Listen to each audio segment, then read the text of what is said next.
via Skype from British Columbia is our friend Aaron Gunn, a filmmaker and social commentator who knows a lot about this subject. He is the filmmaker behind the enormously popular viral video called Vancouver's Dying.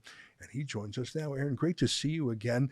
What do you make of this quarrel between Poilievre and Trudeau? Is it possible to say Canada is broken, or at least parts of Canada are broken, while still being a hopeful patriot? Yeah, I think that's the story of any democracy, is you want to be pointing out where things aren't going so well and where they can be improved. And if you've traveled to parts of Vancouver and you've traveled to the downtown east side specifically, which is the part of the country that Poilievre was mentioning and referring to, then I don't know how you can think things aren't broken. Here in British Columbia, we have an overdose crisis that's, there used to be 150 people dying every year from overdose. Now it's over 2,000. We have crime that's rampant. Every day in Vancouver, there are 4 random violent stranger attacks every single day. You just have this homelessness that's all over this place, this general degeneracy, needles in the sidewalk, on sidewalks and parks. And there's lots of, there's neighborhoods of Vancouver where people don't feel safe to walk anymore. And I don't think that should be acceptable. And I think Poilievre is correct in pointing that out. I was shocked the last time I visited San Francisco. This was in 2019 before the lockdowns. And even then it was coming apart, even in very wealthy neighborhoods. And San Francisco has some staggering wealth, in part because of Silicon Valley. You see shocking, not just homelessness, but what is happening in these permanent shanty towns. It didn't feel like North America. San Francisco, LA, parts of Portland and Washington.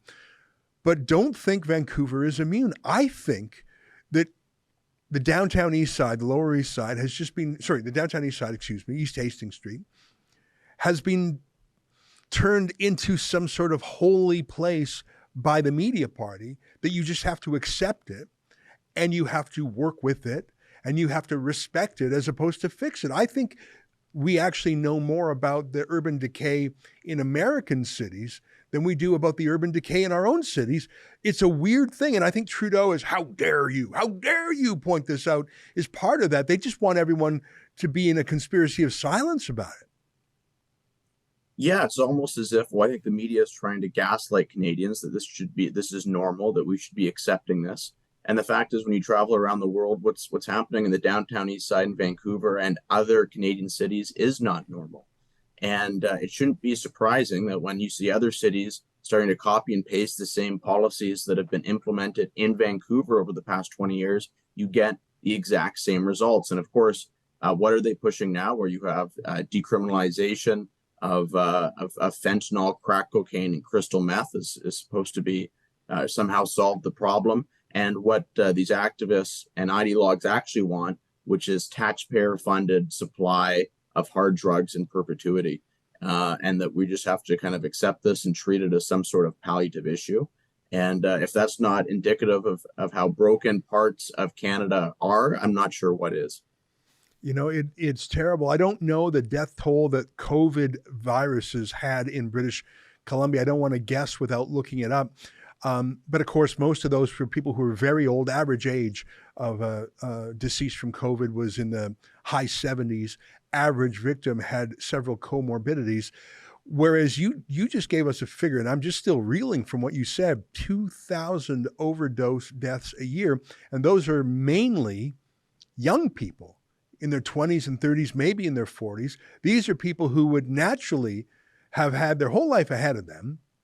So it's not, and of course, any death is a tragedy, but someone dying at 75 from a virus is, I think, far different than someone dying at 30 from a completely preventable social ill. We haven't had a fraction of the care, the concern, the social interventionism for 2,000 overdose deaths as we've had for a similar number of COVID deaths.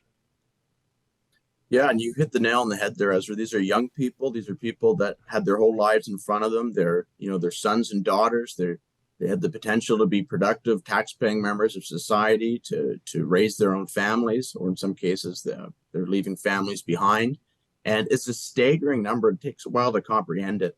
2,000 deaths a year, preventable deaths a year, just in British Columbia, of predominantly young Canadians. I mean, think about that. I remember when we were losing, obviously, tragically, a dozen a year in Afghanistan across the entire country. And that, of course, was a tragedy. We're talking 2,000 young people just in BC alone every single year, over 10,000, if you go back over this past decade, pretty much.